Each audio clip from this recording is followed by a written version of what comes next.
Welcome to the Expedite Now podcast presented by Expeditors Online and Jung Express. I'm your host, Brandon Baxter.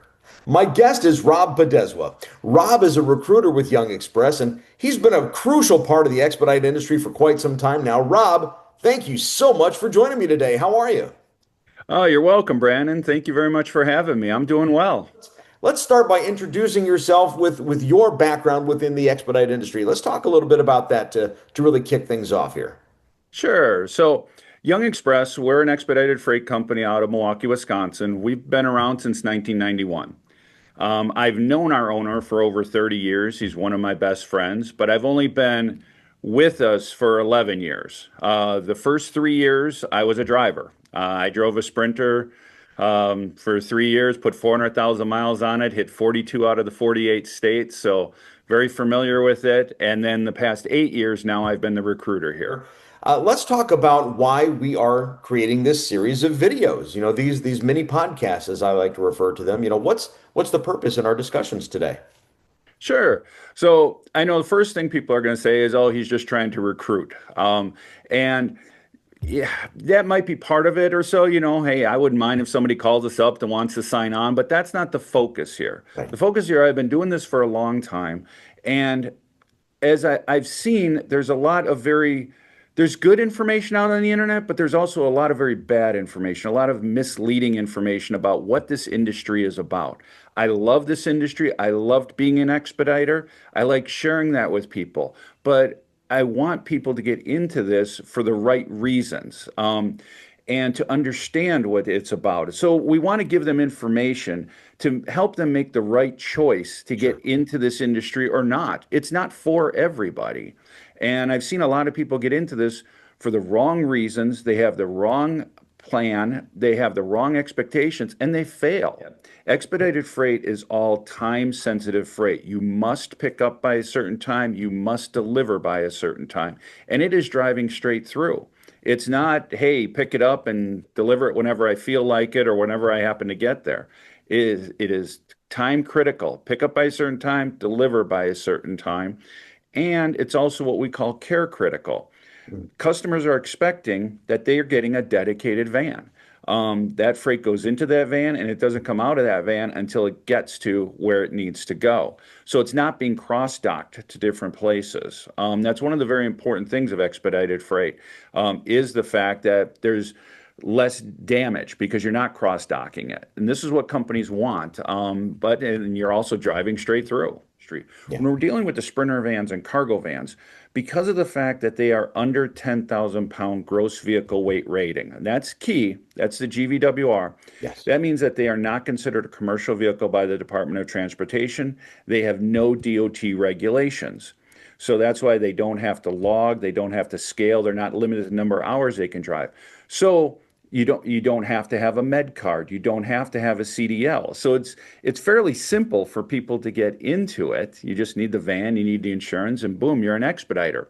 But that's where you get a lot of people that get into the industry coming from other things. So they don't quite understand it. And the reason why the vans are so popular is because of that. They don't have this limitation of how long they can drive. Right. You go over 10,000 pound GVWR, well, now you fall under DOT regulations. You can only drive for 11 hours. You got to shut down. The vans, you don't. I've seen where I want to say back in 2015, 2016, the floodgates opened to the industry for Sprinter vans and cargo vans to really kind of flood the market in a certain respect that I think at that time, it was helpful for a moment until the freight was basically watered down. But then 2020 and COVID hit. And a Hmm. lot of individuals went out there, they got their own authority and they started running under their own authority, whether it was in a Sprinter van, cargo van, box truck, straight truck, something like that. What have you seen when it comes to individuals who maybe they've had their own authority, but now that that dire need as we had during COVID, that is gone. What Hmm. have you seen in terms of individuals, looking to continue working in the industry, but now they can't run under their own authority anymore? Yeah, there's a lot of different aspects to expedited freight where you can with a Sprinter or cargo van, if you want to run under your own authority, that's fine. You're bidding your own freight and so forth and so on. Yeah, Or you can be a carrier's carrier, where you're signed on with a logistics company like us, or like, the thousand other logistics companies, and sure. then we're contracting you freight. We're giving you the freight, and you're running that way. Or you can also drive for a fleet owner. And these are people who own the vans, and now you're just driving for them. You kind of lose that independent contractor part of it though, because now you're not, you don't have the freedom of having your own van, because Right. now if you're driving for a fleet owner, they need that van out there running all the time. So they want you Constantly. staying out in that van, because one of the big benefits of being an expediter is the fact you are an independent contractor. You can take off whenever you want. It gives you that freedom. So that's where, because I always kind of say being an expediter, it's more of a lifestyle than it is necessarily a job. You're traveling the country. You're getting paid to see the country. You're living out of a van. Um, but you go somewhere, you want to be a tourist for a day, great. You take yourself out of service that day. It gives you a lot of freedom that way. But there are pros and cons with everything. If you're not in service, you're not getting freight. So you're not making money. It is a lifestyle, and you mentioned some pros and cons. What are some other pros and cons that, if I'm a Sprinter van owner operator, what else could I expect? Um, So basically, the majority of Sprinter van cargo vans, it's 99% no-touch freight. So, everything we do is manufacturing to manufacturing. It's all the freight is on pallets. It's loaded and offloaded with a forklift for you. So all you're doing is driving. So it's very simple from that standpoint. Um, as I said, you do get paid to see the country. It's awesome. Like I said, in my 3 years, I hit 42 out of the 48 states. I love That's that. it's spectacular. Yeah. We have a beautiful country, and to be able to see it all, and you're getting paid to see it all. You do have the flexibility. Like I said, you can take off whenever you want. You're a contractor.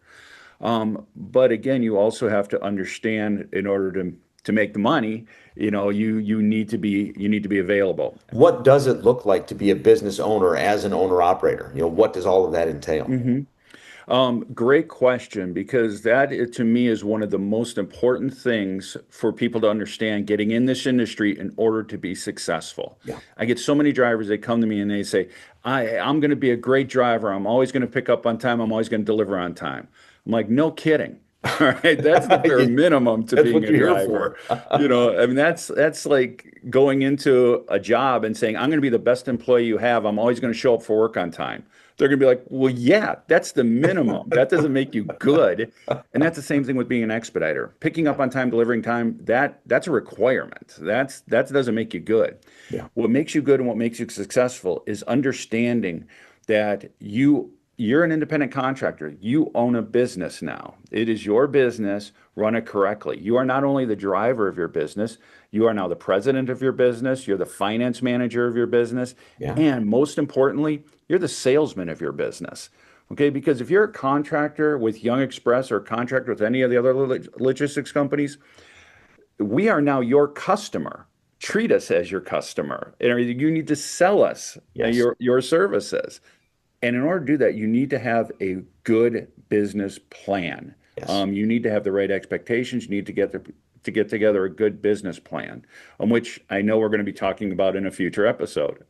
Yes, we are. We will definitely get that's what's called a tease in the business. I love that. That's so because I think the biggest thing, and again, to go along with, I'm going to piggyback off your tease there, putting together a business plan is a great way to make sure that you're making the right career choice, right? Correct. Exactly. Exactly. The old adage, failure to plan is planning to fail. Amen. Um, and so, yeah, putting together that business plan, and this is one of the other reasons for making these videos, is there's so many, as I talk about bad information, I get people that come to me and they have extremely unrealistic expectations Sure. of this industry because they've seen bad information on the internet. And I know they're going to fail because they can't live up to the industry's not going to live up to those expectations, Right. and everything, because it's just not going to happen. You need to look at what are the averages out there. You don't take the best week that anybody had and then base your business plan off of that. Let's go ahead and wrap it up there, Rob. Anything else that you'd like to add before we sign off today? No, thank you for watching, and hopefully we're going to give you a series of things here. We're going to go through putting your business plan together, what type of van to get, who to sign on with, what life is like out on the road. We're going to go through all these things for you. So hopefully we give you some good information. Awesome. Love it, Rob. Thank you again so much for joining me today. This has been Expedite Now, presented by Expeditors Online and Young Express. I've been your host, Brandon Baxter. Until next time.